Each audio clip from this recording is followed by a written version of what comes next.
Hello friends, स्वागत करते हैं आपके अपने यूट्यूब चैनल एमपी टीच में। तो दोस्तों, अभी हम केमिस्ट्री क्लास 12th के कुछ इंपॉर्टेंट क्वेश्चन यहाँ पे पढ़ रहे हैं। तो आज फिर से हम आपके लिए कुछ इंपॉर्टेंट और बेसिक चीज़ लेके आए हैं जो कि आपसे ओटी में पूछ सकते हैं। तो दोस्तों, वीडियो को शुरू करने से पहले हम आपको बता दें कि हमारे चैनल एमपी टीच को सब्सक्राइब कर लें तथा बेल आइकन को प्रेस कर लें, जिससे कि हम जो भी वीडियो डालें उसकी नोटिफिकेशन आपको सबसे पहले मिल जाए। तो दोस्तों, शुरू करते हैं आज का क्वेश्चन और बेसिक चीज़ है इसमें। और यहाँ पे लिख रहा है EDTA, इसका मतलब पूरा नाम होता है ethylene diamine tetraacetate. तो देखते हैं इसी के साथ निम्न को परिभाषित कीजिए, मतलब कि निम्न को समझाइए। तो यहाँ पे कुछ पॉइंट दिए गए हैं जो कि 1 या 2 नंबर में, मतलब कि अब 2 नंबर का तो नहीं पूछेंगे, यदि आ भी गया तो 2 टी या फिर 3 या 4 नंबर में इसको पूछ सकते हैं। तो देखते हैं, केंद्रीय धातु परमाणु या आयन के बारे में समझेंगे। दूसरा है लिगैंड। तो तीसरा है उपसय संयोजन क्षेत्र। नंबर 4 है आयनीकरण क्षेत्र। नंबर 5 है उपसय संयोजक संख्या तथा नंबर 6 है ऑक्सीकरण संख्या तथा नंबर 7 है होमोलैप्टिक तथा हेट्रोलैप्टिक संकुल यौगिक। तो इनके बारे में हम यहाँ पे समझेंगे। तो ये सबसे पहले कुछ यहाँ पे चित्र दिया गया है जिसे हम समझ लेते हैं। तो यहाँ पे NH36 यानी कि ये एमीन हेक्सा एमीन के ऊपर लिख रहा है लिगैंड, तो मतलब ये पूरा एक लिगैंड का काम करेगा। तथा PT यानी कि और यहाँ पे लिख रहा है कि केंद्रीय धातु परमाणु, तो ये PT केंद्रीय धातु परमाणु जैसे कि प्लेटिनम केंद्रीय धातु परमाणु है। और यहाँ पे लिख रहा है Cl, तो ये क्या है, ये आयनीकरण क्षेत्र है। तथा उपसय संयोजक संख्या, तो इसकी उपसय संयोजक संख्या कितनी है, तो 6, यानी कि उपसय संयोजक संख्या, मतलब इनके बारे में अभी कुछ जानेंगे। यहाँ पे कुछ बेसिक ट्रिक पहले ही हमने चित्र के माध्यम से आपको बता दी।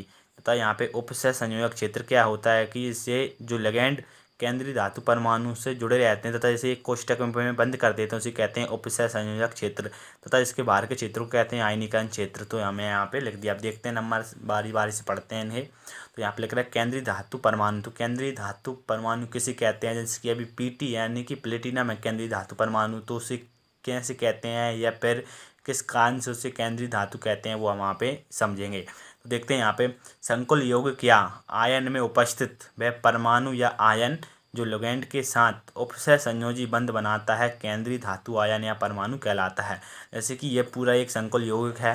क्या है ये, एक संकुल यौगिक या फिर उपसय संयोजी यौगिक, बात एक ही रहती है। या यदि आप इसे संकुल यौगिक कहें तो भी संकुल यौगिक कह सकते हैं, यदि फिर उपसय संयोजी यौगिक कहें तो फिर इसे आप उपसय संयोजी यौगिक भी कह सकते हैं। तो देखते हैं, संकुल यौगिक या आयन में उपस्थित वह परमाणु या आयन, जैसे कि वह संकुल यौगिक में उपस्थित वह परमाणु या आयन जो लिगैंड के साथ उपसय संयोजी बंध बनाता है, जो लिगैंड के साथ उपसय संयोजी बंध बनाता है, जैसे कि ये तीर वाला रहता है, उपसय संयोजी बंध बनाता है, केंद्रीय धातु आयन या परमाणु कहलाता है। तो ये केंद्रीय धातु आयन कहलाता है। जैसे कि यहाँ पे एग्जाम्पल लिख रहा है, CrNH36 में Cr यानी क्रोमियम 37 केंद्रीय धातु आयन है। तो ये एक केंद्रीय धातु आयन है क्योंकि ये इनके साथ में उपसय संयोजी बंध बना रहा है। तो देखते हैं नंबर 2 पे लिगैंड। तो लिगैंड के मतलब लिगैंड क्या होता है, तो देखते हैं यहाँ पे, कोई भी परमाणु अणु या आयन जो केंद्रीय धातु आयन को इलेक्ट्रॉन दे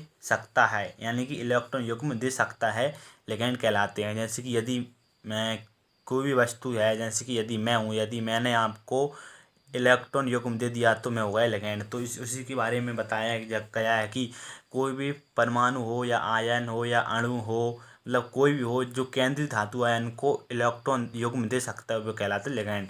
तो यहाँ पे लिगैंड केंद्रीय आयन को घेरे रहते हैं। तो मतलब यहाँ पे क्या रहता है कि ये जो कि लिगैंड रहते हैं वो केंद्रीय आयन यानी केंद्रीय धातु परमाणु को घेरे रहते हैं। तो यहाँ पे है ऋणावेशित लिगैंड, यानी कि ऋणावेशित लिगैंड, जैसे कि Cl नेगेटिव, OH नेगेटिव तथा Cn यानी कि साइनो नेगेटिव। तो यहाँ पे दिया मतलब साइनाइड नेगेटिव, या साइनो बोल सकते हैं हम, कोष्ठक के अंदर रहता था। और यहाँ पे नंबर 2 पे दिया धनावेशित लिगैंड, मतलब कि धनावेशित लिगैंड यानी NO+। और यहाँ पे है उदासीन लिगैंड जिनकी ऑक्सीकरण संख्या 0 रहती है, जैसे कि H2O, एक्वा, एमीन, कार्बोनिल, मतलब किए रहते हैं उदासीन लिगैंड। देखते हैं नंबर 3। तो यहाँ पे उपसय संयोजक यौगिक, वो भी बताया था कि केंद्रीय धातु तथा उससे जुड़े यौगों को एक कोष्ठक में बंद कर देते हैं, उसे कहते हैं उपसय संयोजी क्षेत्र। तो यहाँ पे एक बार और पढ़ लेते हैं हम। यहाँ पे लिख रहा है कि केंद्रीय धातु आयन और उससे जुड़े हुए लिगैंडों को एक कोष्ठक के अंदर व्यक्त किया जाता है, इसे उपसय संयोजक क्षेत्र कहते हैं। मतलब कि ये पूरा यहाँ से लेके यहाँ तक का कहलाता है उपसंयोजक क्षेत्र एवं कोष्ठक के बाहर का क्षेत्र आयनीकरण क्षेत्र कहलाता है। तो यहाँ पे कोष्ठक के बाहर का क्या लिख रहा है, Cl यानी कि क्लोराइड लिख रहा है, तो ये इसकी मतलब आयनीकरण क्षेत्र हो गया। तो ये आयनीकरण क्षेत्र हो गया, तो ये गलती लिख लिया हमने, ये लिखता है यहाँ पे सेकंड यहाँ पे, तो ये आयनीकरण क्षेत्र यहाँ पे हो गया। तो नंबर देखते हैं आगे का। यहाँ पे EN दिया है, ये सिंबल टाइप का रहता है EN, तो इसका नाम है एथिलीन डाइएमीन। तो ये इसकी ऑक्सीकरण संख्या रहती है -1, मतलब कि ये -1 देता है। यहाँ पे देखते हैं उपसय संयोजी यौगिक, उपसय संयोजी यौगिक के बारे में हम देखते हैं। और यहाँ पे EN जो कि इसकी ऑक्सीकरण संख्या 0 रहती है, 0 रखती है, और इसके अंदर 2 रहते हैं जो कि इसके भाग रहते हैं इसमें कुछ। और उपसय संयोजी संख्या या समन्वय संख्या को हम देखते हैं।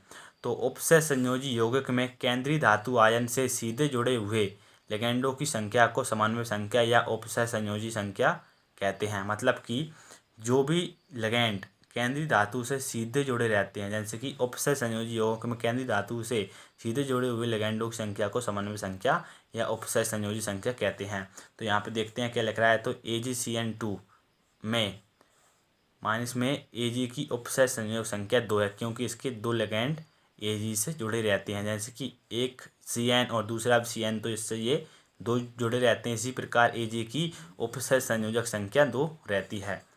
तो यहाँ पे लिख रहा है Cu और NH3 4 जैसे कि एमीन, हेक्साएमीन, और में Cu की उपसय संयोजक संख्या कितनी रहती है, -4 रहती है। यहाँ पे कॉपर की -4 रहती है। तो देखते हैं इसी प्रकार आगे ऑक्सीकरण संख्या। यहाँ पे ऑक्सीकरण संख्या के बारे में हम यहाँ पे समझेंगे कि एक संकुल यौगिक में केंद्रीय परमाणु से जुड़े सभी लिगैंडों को यदि उनके इलेक्ट्रॉन युग्मों सहित हटा लिया जाए तो केंद्रीय परमाणु पर उपस्थित आवेश को उसकी ऑक्सीकरण संख्या कहते हैं।